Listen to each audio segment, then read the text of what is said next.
So I'm going to show you how to create a layout or an approach to lay out your exhibition in the wall space provided to you in the gallery.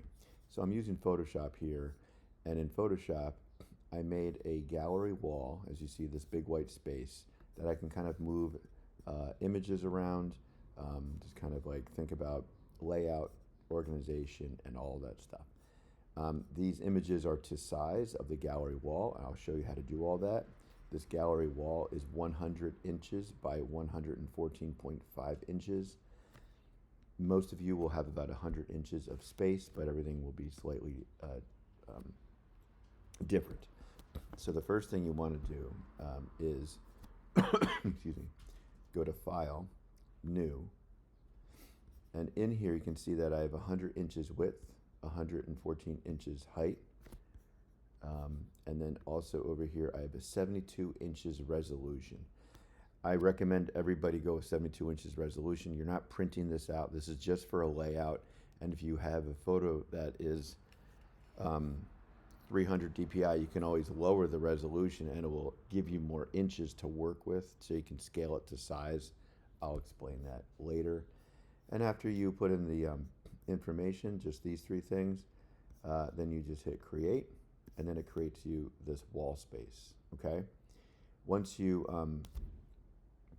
have this wall space here, then you can go into one of your images that you want to open up, and I want to open up this guy, so I'm going to open with Photoshop,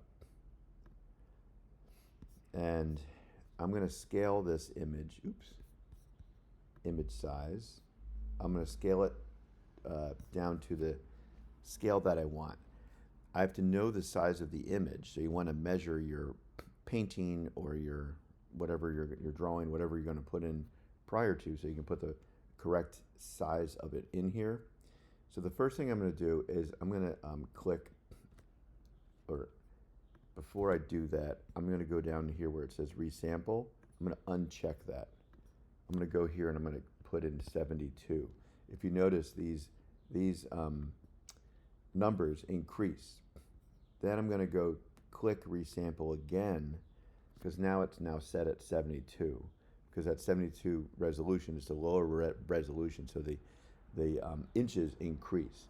And this is what I mean by it gives you more room. So if your painting was like 20 inches large, and when you photographed it at 300 dpi, it's going to read as like 8 inches. So if you change that to 72, it will increase in scale.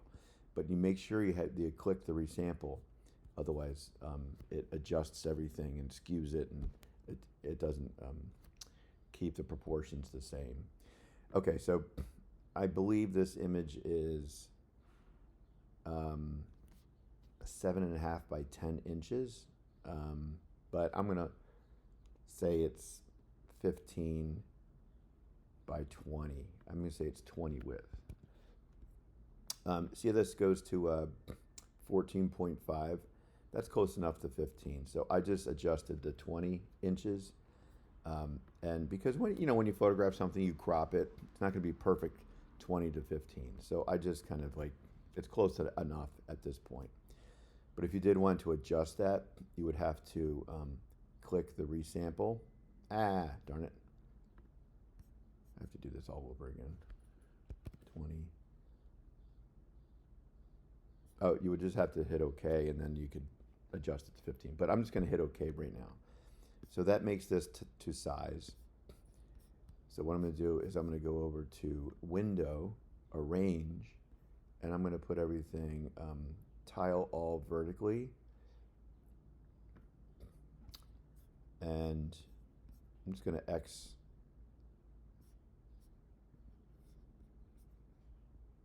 I'll X this one out. So now I'm going to take this, make sure I have this pressed over here in the toolbar so I can drag it. I'm just going to drag it right over to here. So now I'm just going to go to Window, just so I can kind of see my workspace, consolidate all tabs onto the image I'm working on, and now I can just kind of like play around. So all these images are to scale, and now I can start to kind of arrange these things here. the way I want them to.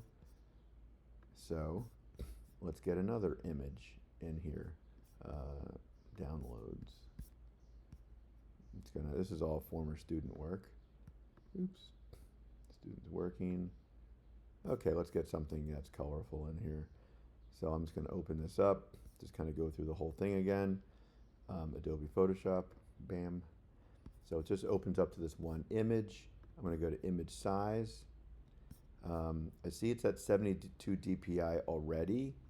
I know this image is, I believe this already might be to size, but let's just say it's slightly smaller. No, I believe this is 15 by 15. So I'm going to take the highest number because it's a square image and I just don't want to adjust it. So I'm just going to take the highest number and change that to 15. As you can see, the width is close to 15, and that's all I really care about, that it's close enough. So I'm going to hit OK, and then I'm going to go to my window.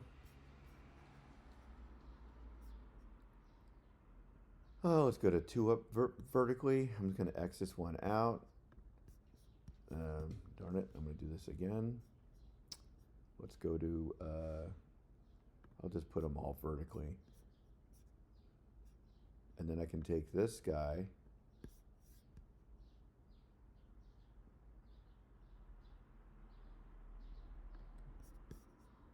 sometimes you have to double click this and hit OK so you can move it.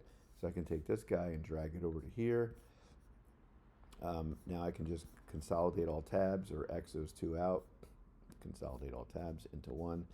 And now I have more work that I can kind of move around and just see where it goes. Now when you are arranging your space, remember you don't want to hang your work right at the edge of the top of the wall. That's going to look kind of silly.